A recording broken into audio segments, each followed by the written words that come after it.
Bonjour, voici l'info CMA TV en bref. Sur fond d'un volume d'affaires en croissance de 3,6% en 2023, la Caisse des Jardins du Nord de l'Îlet a enregistré des excédents d'opération de 10,63 millions de dollars, soit une hausse de 22% sur l'exercice précédent.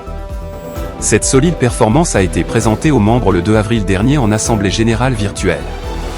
Les membres ont entériné la proposition de partage qui leur a été présentée, soit le versement d'une ristourne totale de 1 012 339 dollars.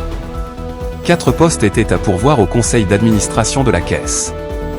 Ces personnes ont été élues par acclamation. Monsieur Hugo Matt, Monsieur François-Olivier Morin et Monsieur Charles Paré.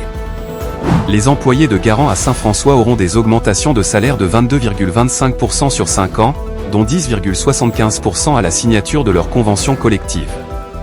Réunis en assemblée générale, samedi dernier, ils ont entériné à 86% l'entente de principe négociée entre leur employeur et leurs représentants syndicaux du Conseil central de Québec Chaudière-Appalaches, affilié à la CSN au sein de la Fédération de l'industrie manufacturière. Des gains substantiels ont été obtenus du côté du régime de retraite qui sera bonifié à la hauteur de 3% par l'employeur, et des primes pour certains titres d'emploi.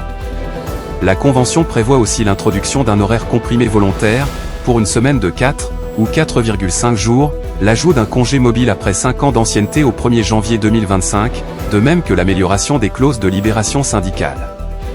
48 équipes ont participé le week-end dernier à l'Arena de Saint-Pamphile au tournoi des 8, un événement sportif annuel. Les amateurs de hockey étaient au rendez-vous, et ce en grand nombre. Sur 3 jours de compétition, les organisateurs ont comptabilisé plus de 2000 entrées, des amateurs qui sont venus encourager les joueurs, d'ici et d'ailleurs.